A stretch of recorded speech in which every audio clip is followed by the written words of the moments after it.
Do you love movies? So do I.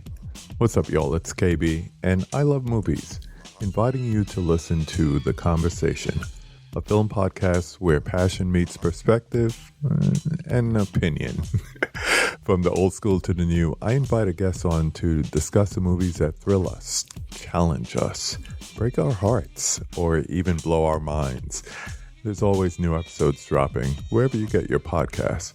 So join the conversation. We don't just watch movies. We love talking about them too. The Conversation with KB Loves Movies, a part of Someone's Favorite Productions podcast network. The audio commentary. It's a dying art form, but here at One Track Mind, I, your wonky yet affable host Ryan Luis Rodriguez, analyze film through the prism of these embryonic forms of podcasting, one audio commentary at a time. Masterpieces, crapster pieces, live action, animation, cult classics, films literally no one has ever heard of. No track is too small and no track is too big. Join me and my guests from the entertainment world as we keep these features alive every other Tuesday. Hey, who else is going to discuss Bill and Ted's Bogus Journey one week and Citizen Kane the next? Us. That's who. Sure, you have to put up with my voice, but there's a certain give and take in this industry. That's One Track Mind, part of the Someone's Favorite Productions family, and available wherever you get your podcasts.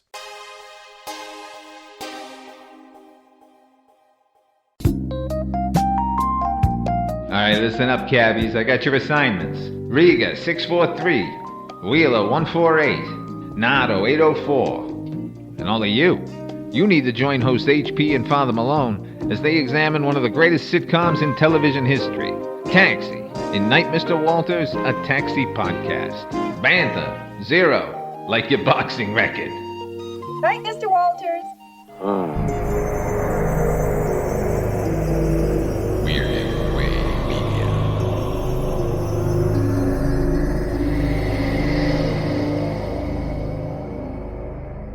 Now check this one if you will.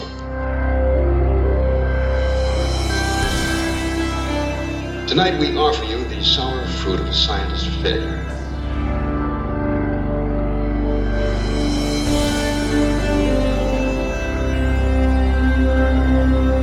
For there are apparently some things that can't be accomplished.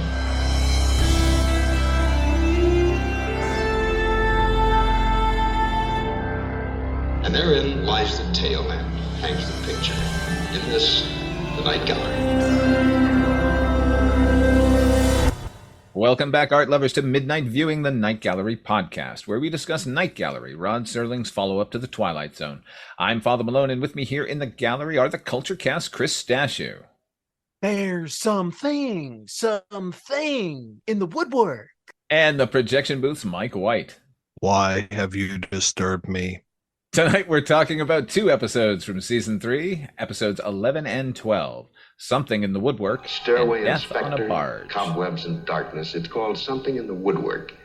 It tells of what one might look for when purchasing a house. Because that creak you hear in the dead of night is not always an errant rafter. Sometimes if you walk up those attic steps, you'll find yourself face to face with the very thing that goes thump in the night. This, ladies and gentlemen, is the Night Gallery. Something in the Woodwork is Season 3, Episode 11. It first aired on January the 14th, 1973. This was written by Rod Serling, based on the short story Housebound by R. Chetwynd Hayes, and directed by Edward M. Abrams. Now, he is mainly an editor. He edited the pilot for Night Gallery, but he directed a great deal of episodic television. Weirdly, if he directed on one series, he wouldn't edit on it, and vice versa. It was interesting. Also, R. Chetwynd Hayes. Chris, do you recognize that name? Didn't we watch something, right? Recently? Welcome to the Monster Club, right? Yeah, R. Chetwynd Hayes. He's an English author, wrote tons and tons of short stories, and this is one of them. I was to say, there has been at least one other R. Chetwynd Hayes story adapted in Night Gallery, no? Yes, I believe we had one other. Just making sure, because I thought you were asking because I was like, oh yeah, he's done another. There was another Night Gallery story, but the Monster Club, boy, that Jesus Christ. That's the main one, baby. That's a good one. I love that one. Anyway, this one stars Geraldine Page, third time's the charm, and Leif Erikson, second time works too. I just want to say that if nothing else, rewatching these episodes of Night Gallery has given me an appreciation for Geraldine Page every single time. And that's extended into feature films. Chris and I recently watched The Pope of Greenwich Village, which she was fucking phenomenal in. And she's fucking great here. She's so far played a frantic housewife and an old crone, and now this delirious drunken sex bot. This is the story of a delirious drunken sex bot who finds solace in the shadow of a man who is deceased in her attic. What'd you think of this one, Mike? I was expecting there to be a chest in this attic that you're not supposed to move, and you definitely shouldn't put it out in the shed because it might bust out and then end up back in the attic. Plus, like the ghost that you hire to kill your ex-wife. This feels so familiar. Yes, Geraldine Page gives a great performance, but she's just not given a lot to do and to work with. It just is one of these tell it to call you Billy type of things where you send the person to their doom and you're just waiting and waiting and waiting. And I felt so bad for the spirit that she just kept bothering with all of her drunken blather. And I'm like, yeah, this guy's, he's happy being up in this attic and never leaving and just wants to be in the woodwork. Why are you bothering him? I felt personally attacked by this episode. I liked it better when it was "I'll never leave you ever." I mean, to Mike's point, it just kind of has this samey vibe of all these other things that we've seen. Kind of just force it in there and then blend it all up. And now you got something new. It's like, well, it's kind of just everything else that we've seen blended up and masquerading as something new. Like you blend up a hamburger, it's still a hamburger in a fucking cup, for fuck's sake. It's not any different, is my point. It just tastes a little different because it's different consistency. That's what this is. It's just, okay. I mean, sure. Geraldine Page is good, but this would have worked better if it had been one of two segments in a 2-segment episode. Because similarly to the things we talked about in the last episode, the format is now betraying the show because some of these stories don't need all this time. They're kind of making the stories fit the length of time, not the other way around. And that can come to bite you in the ass sometimes. And it kind of has here because they spin their wheels a little bit and they do this show thing where they show the same thing 3 times as opposed to just twice. It's like, Jesus Christ, we don't need to see it 3 and 4 times. I got it after the second time. First time may have even been enough. But, again, in terms of late in the game, the show is in the last kind of vestiges of its existence. This is still better than a lot of those Tales from the Crypt episodes we watched at the end of that show's run. Those episodes were so unintelligible, they were borderline unentertaining. So at least there's still some things to hold on to with this show in its kind of last days before it goes the way of so many other anthology shows. Shame on both of you for not enjoying the hell out of Frank Gorshin from Star Trek appearing in this episode as the ghost. Well, that's appropriate since Lou Antonio shows up in the next one. I agree with everything you've both just said. This demonstrates a very frustrating aspect where we, in previous seasons, had episodes too short on occasion and that needed to be fleshed out. Now we have all the time in the world. In fact, we have the most talented people in front of the camera for all the time in the world. We can tell any story we want. Let's really tell a story. We needed one moment with her ex-husband just to show that relationship and how desperate and lonely she is. And then it should just be her and the ghost for the rest of the goddamned episode. And her and the ghost was the most minute part of the episode. Why we didn't lead up to the ghost obviously having no other choice but to kill everything it can just for some peace. It doesn't ever feel that. She just says, hey, would you do this? And he's, leave me alone. She's, so I'll burn the house down. He's like, yeah, whatever. And then he does it. Like when he comes down the stairs and she's getting her just desserts that he's possessed the husband and cast him into the attic and now he's going to murder her. He's saying like, why wouldn't you leave me alone? You didn't have to murder the husband. You could have. She would have been committed. The house would have returned to its original. It doesn't. There's no stakes for the ghost to do anything at all because we haven't built that up. That's what I took away from this. Charlie is no longer with us. What a decision we've made, huh? Ghosts with monotone voices are not scary. I don't know who thought they were, but they're not. Ghost talking isn't scary. The moment a ghost opens its mouth, it stops being scary, if it's this kind of ghost. But, yeah. A ghost you can have a conversation with. Yeah. Oh, it can be reasoned with all of a sudden? Come on. Really? You know, the set decoration was so fucking spectacular up there. That plastic spider bouncing in the web and with a gigantic shadow on the wall to accentuate it. It was fantastic. They're really putting in as much effort as they really care to at this point, which seems to be nothing. I had to watch this a few times and I resented it each time. Even though the stuff between Geraldine Page and Leif Erikson is great. The sort of when they're at each other about their relationship. And I wanted honestly to know more because I felt bad for her for most of the episode. All we get is the husband saying she's a drunk and whatever. And we get one scene of her obviously going too far, but it seemed more desperate than mean. They end up painting her as the harridan because she asks the ghost to do this or threatens the ghost to do it. But I don't know. The tone is very off. Like I said, not only do we not build up to the fact that the ghost has to do this for her, we don't really understand, or at least for me, I didn't see her as anything but a pathetic character at the beginning. Certainly not something that I hated like the husband did. Same here. Yeah, I was like, okay, she has some problems, but they're mostly caused by Leif Erikson. And I have to say, he looks really good for someone who was most active back in the 11th century. That's all I can think when I hear this actor's name. Same fucking thing. What did this guy do? Walk onto set and take his Viking helmet off? Like, put down the glass of blood before every take, okay?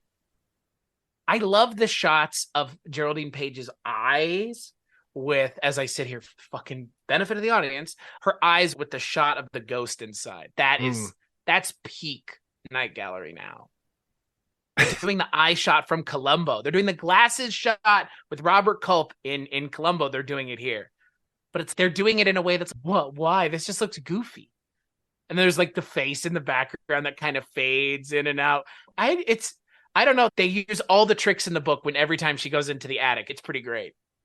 The attic with the most even cobwebs.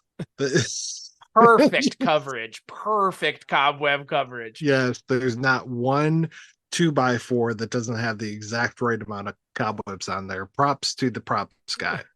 They do a lot of Pepper's Ghost stuff here. They have the actor on set and he's standing apart and they have a plexiglass thing and he's a reflection and whatever. But during one sequence where it's a camera roaming around, it pans the room and it doesn't have the Pepper's Ghost effect. It's just the guy behind a pane of glass and it's, wow, look at that guy painted up sitting there in that attic. Added to the overall ambiance of those perfect cobwebs and that ridiculous rubber spider. What's going on here, Night Gallery? Are you okay?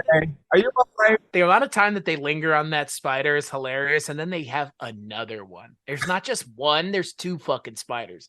And they show the spider, and then they cut away, and then they cut back, and they're showing another spider. It's like, no, she showed one, it was a problem. Yeah, I think they probably had if you showed the back of the spider, it has that little spot where you can put on your finger like a ring because that's what they give kids at Halloween.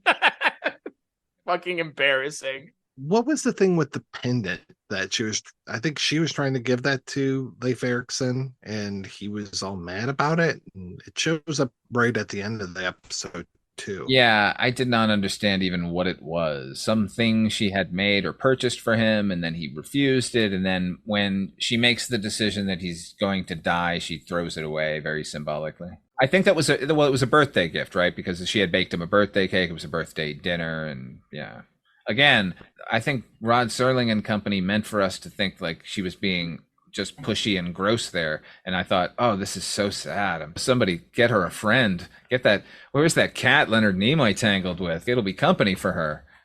I think that's a testament to Geraldine Page as an actress, though, that she's able to make the proverbial chicken salad out of chicken shit here.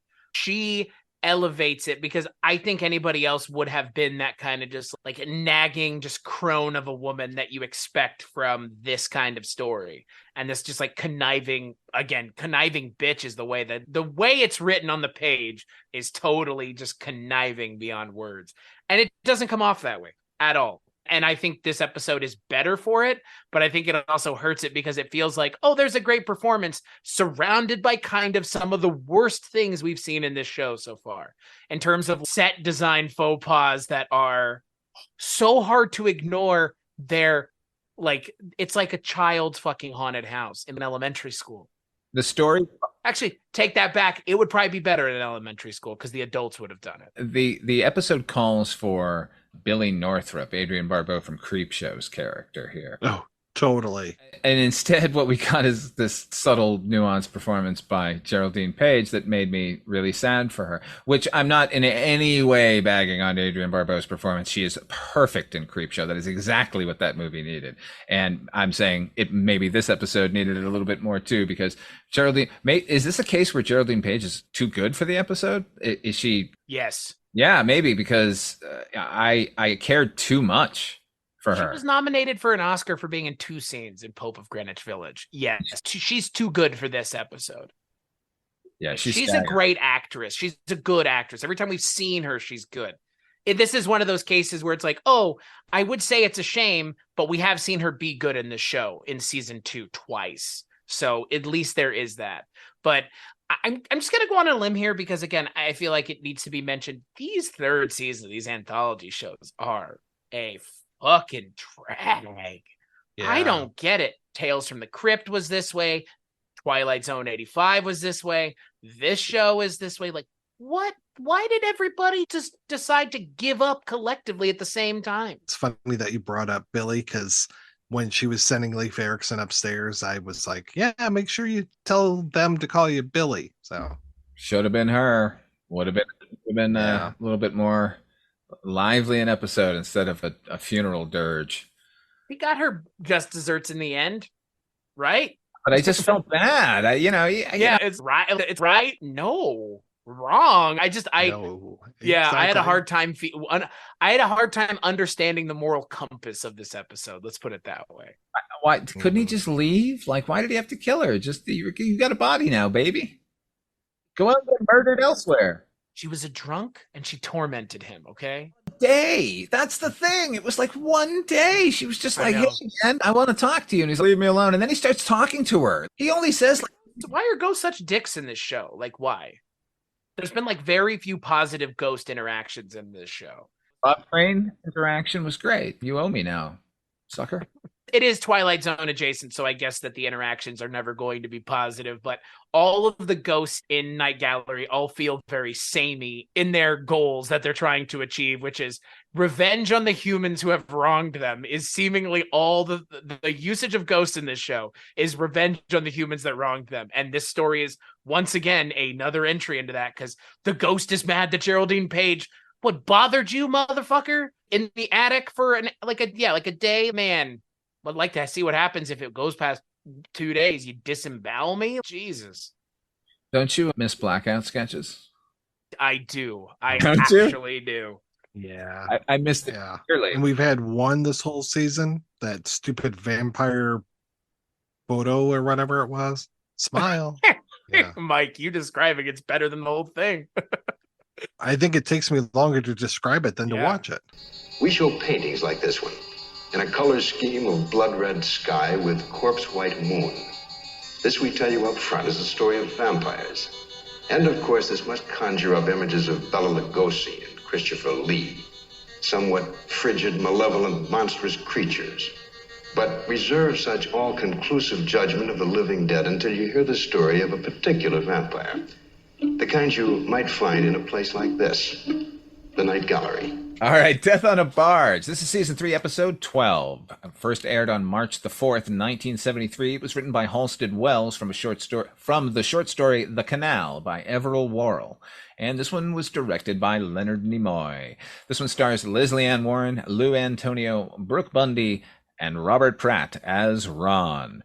And this is the story of a beautiful woman who resides on a barge and won't come ashore no matter how badly she and her potential suitor want it. What'd you think of this one, Chris? I like this one better when the woman was a half fish. I liked it when she was a ghost werewolf. Oh yeah, or that. Yeah, again, I know that this is based off of a story by Everett Worrell, but sure, it feels of a piece here. Lesley Ann Warren is fine. I'm a huge fan of the fishmonger friend, who is just the most dastardly fishmonger around. I'm gonna blackmail you to have sex with me, like, yeah, fishmongers, man. It's, again, the morality of the episode is a little strange, a little skewed. Lesley Ann Warren gets fucking got at the end. It's a 3rd season episode. That's what it is. What did you think, Mike? Sterling, in his intro, goes, "This, we tell you up front, is the story of vampires." I'm like, really? Maybe don't tell people that and let them guess what's going on, because it feels like this episode would have been better had we not known that she was a vampire. I think all of us on this call would know that vampires can't cross running water, but it would be neat to have this weirdo lady who sits on this barge all the time is just like chatting this guy up, and she won't come ashore. Oh, why is that? Why could that be? And then we're gonna try to explore what that is. And yeah, but instead this is a story about a vampire. Okay, thanks. Yeah, again, it goes on for way too long. If it wasn't for Lesley Ann Warren, I would have nothing for this episode. I love her. I really like Lou Antonio as the sleazy fishmonger, but yeah, the main character, I don't really care about the main character guy at all. He seems just very milquetoast. Leonard Nimoy should have played that part. Oh, there you go. Then it would have been spectacular. Robert Pratt as Ron is terrible. I don't like him in the slightest. And you're right, Mike. Remember Dark City, the movie Dark City, Alex Proyas's film? That Roger Ebert couldn't stop jizzing about all those years. The thing, have you seen the director's cut of that movie where they remove the narration at the beginning that lets you know exactly what you're about to see in the movie and what everything is? It's pretty spectacular. Mm-hmm. Rod Serling cut the legs out from whatever could have been potentially good about this episode by saying the word vampires in the opening. You're absolutely right, because it is mysterious. You wouldn't know what was going on. It was just some freaky lady out in a barge. What's going on with that? Yeah, and if you're keyed into vampire lore, then it's nice that you could figure that out. But this episode is not. The episode was interested in a slow burn, and Rod's like, "Fuck you, sorry, Spock." Now, I think Nimoy did a really good job. There's some crane shots in here that are fucking fantastic because he's a first-time director, and first-time directors go all out. This is shot entirely in the New England portion of the Universal backlot. He shoots it great. It doesn't feel fucking stagey. That lagoon he even manages to shoot and not make it look like the fucking backlot, which I really liked. This episode contains the single most suggestive line in all of Night Gallery history. As you plunge it in, cry out, "I love you." Oh, yeah, that was great. My God. I have lots of questions, however, now that yes. we can get into this episode. First of all, her dad loved that peg leg. I think we were robbed in not getting to see him navigate across that plank. I would have loved that. And okay, yeah. So what's the story about the dad? I was convinced that he was a vampire, but she says something about how he goes out in the day, she goes out in the night. So I was like, I guess he's a day walker. It didn't make any sense to me that he would keep his vampire daughter around because, like Chris says, she gets got at the end. And you're like, why now? Why kill her now when you've had all these years to do that? Because she just fell in love. He's had her on the barge, and therefore she's not been the threat. But now she can walk around, so she's got to go. I think that's what it is. But she's so thirsty, she keeps saying, right? She had to kill creepy Lou Antonio. She didn't ever attack her father?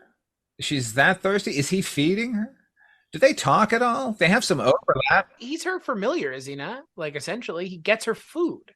But what food is he getting her? He's not getting her food. That we see. I mean, he could be disposing of it. It would have been interesting had they been like, oh yeah, we go up and down this river every year, we move to a different spot, and this time we're here. And basically, yeah, like the dad goes out and gets her food, brings back bodies or animals or something for her to feast on. The dogs have been disappearing. Yeah, God, it's almost. We have 25 minutes and 55 seconds for this episode, and they're focusing on the wrong things. What, is this a story about VD? Because it kind of feels that way. Don't step out on your lady because you're going to end up with a disease of the blood. You know what I mean? That's what, I mean, vampirism is so about that, or can be a metaphor for that, definitely. Definitely felt like this in this case, or a metaphor for Nightmare Before Christmas. Know your place. Don't try and step out of your fucking mundane existence because you'll get fucking murdered unless you murder it first. Exhausting, some of these. I loved how elaborate the below deck was on that barge. My God. Oh, my Lord. Not only was it red velvet everything, but they had their own smoke machine going in there. It was fucking fantastic. That was amazing. Dry ice, I'm guessing. Can't see the floor. What is that? Smoke everywhere. And just that haze that they shoot the whole episode through, too. It's so... Oh, boy, yeah. 70s haze and 70s hair. His girlfriend... She looks like she could don the leather and become Pinky Tuscadero just so easily. I guess she's more like doing the Susie Quattro thing. I think I love that they're sitting in director's chairs too at that table. It's like that's set with, I don't know, everything off of the barge and not to do with the barge is so strangely designed, decorated, and yeah, I don't know. It's a strange episode for a number of reasons. Not solely the one where, yeah, the father kills his daughter at the end for seemingly no reason. Still cannot for the life of me figure out why. I have a practical thing to point out. At one point when they're fishmongering in their shack, which is called Moby Dick's, by the way, a customer asks for bonito for 4. And then creepy Lou Antonio says, £1.50 a piece. Is everyone expected to eat £1.50 of fish that evening? A 7-pound fish. Wow. Fish doesn't really cook down. Wow. Those fish were some of the most disgusting looking fishes I've ever seen. Hope you guys like bonito. We're going to be eating for a while. Eat it now. Like, that's Lou Antonio's idea of a portion? What's going on at Moby Dick? Stop it. Now, as for the end, okay, this guy makes this cuckoo decision that he's got to go kill her. He's decided he's going to lure her out onto the sand and not let her leave until the sun comes up and she'll burn up. Which he tells her. You should never tell your plan. Like, I'm going to kill you. Right. That's like Deacon Frost saying to Udo Kier, hey, listen, I'm going to put on motorcycle helmets, me and my crew, and we're going to take you out here to the beach and take off your hood and let you burn up in some really bad CGI. I mean, it'd be the same thing. But no, it's a surprise. You got to surprise Udo Kier. Well, you got to surprise Udo Kier because Lesley Ann Warren is the most laissez-faire vampire in the history of televised or cinematic incarnations. She's like, I'm here to kill you. She's like, yeah, okay. But I can't do it. All right, good, then love me. Oh, but I can't, you understand. I have to kill you. Okay, there's a steak in the grab that steak and just right here. There's a steak in the freezer, yeah. It's about 2.5 pounds. It's a portion. Thanks, Lou. Kill me, don't kill me. I'm going to kill you. I'm not going to kill you. And then finally, when Peg Leg Joe comes in and goes to stab her, how he doesn't stab through both of them, I don't understand. Oh, I thought he did. That's what I thought was going to happen at the end. He's like, fuck both these assholes. That would have been great had she bitten him and then he comes in and stabs them both like Friday the 13th style. That would have been great. But instead, what we get is Instabones. Oh boy. Best effect in this entire episode. I was half expecting in the background to it's like fucking Pirates of the Caribbean all of a sudden. What the hell? With all the fog too? What an effect. Just put the dummy skeleton in there with the stake through its chest. It'll work, guys. Put the actress's clothes on it too. It'll look even better. I don't think they did a snap zoom onto that skeleton, but I really had wished they had, just to really drive the point home, pun intended. Yeah, that was the best part of the episode. Or when Lesley Ann Warren is about to attack him and he like stops her, that whole scene is strangely paced and shot. Because she's about to fight him and he's like, no. And it's like the camera work is strange. The timing is super strange. Again, I don't know. Leonard Nimoy, like, I'm glad he was directing it, but boy, I wish he had directed like in the first or second season of this show, because it would have been Steven Spielberg directed an episode of this show. Yes, it's hard because this feels so far from that. He almost directed 2 episodes, I think, but then didn't, right? Spielberg?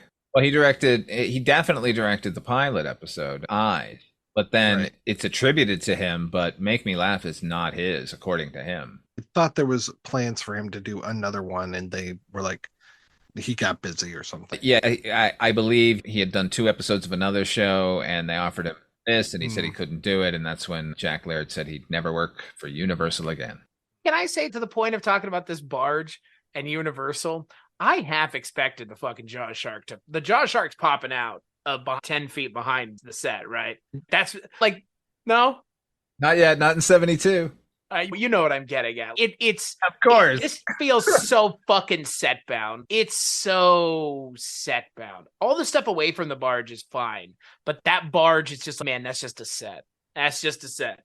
Nope. I like that Barge. I thought it was good. I thought it was well shot, actually.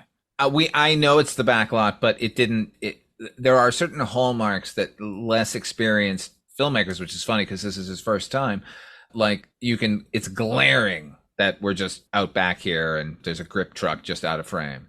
Can I say that I have a hard time taking vampires anything seriously anymore, as such a huge fan of What We Do in the Shadows?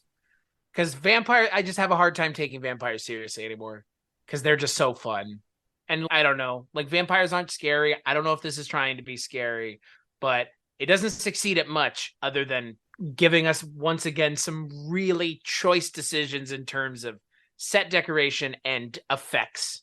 Because, like, I would say the spiders and the cobwebs are an effect the same way the skeleton with the spear through its chest is an effect in this episode. I think this episode could have done with a little bit more character work between the lead and the female lead, and a better actor playing that part, and less of the B plot of this Fright Night bullshit of we gotta save Charlie from the vampire kind of stuff with the girlfriend. Who cares about any of that, about the other friend? Like, this was a story about this guy and this girl, or it was a VD thing.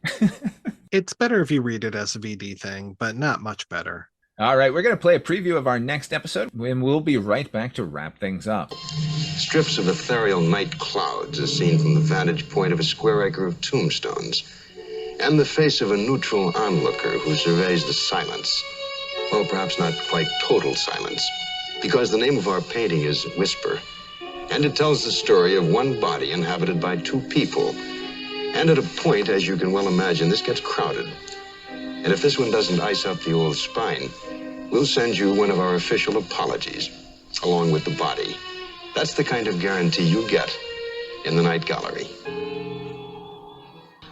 We call your attention to this gentle facial study with the one visible intriguing eye and the wind-blown hair.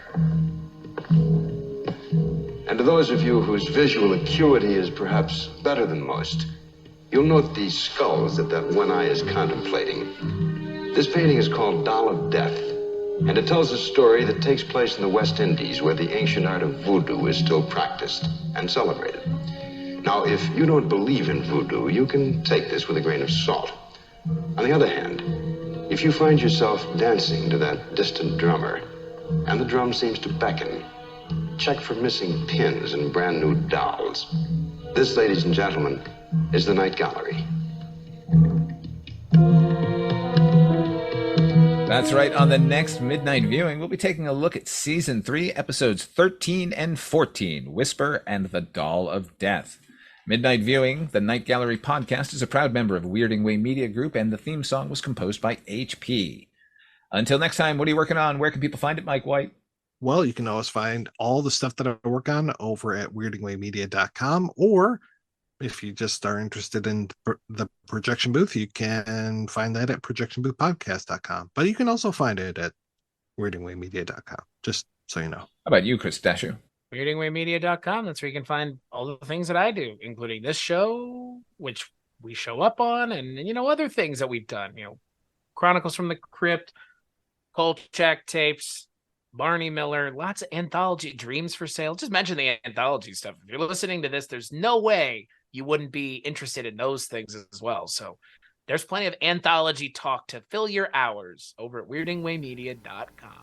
As for me, check out my show Dark Destinations, a radio drama I write and produce, and you can hear me on Night Mr. Walters, a taxi podcast hosted by HP.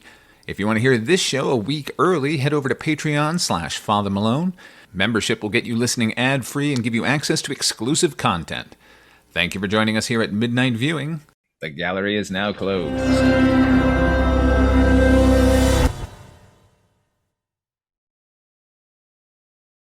Hello and welcome to Tumbleweeds and TV Cowboys. My name is Hunter.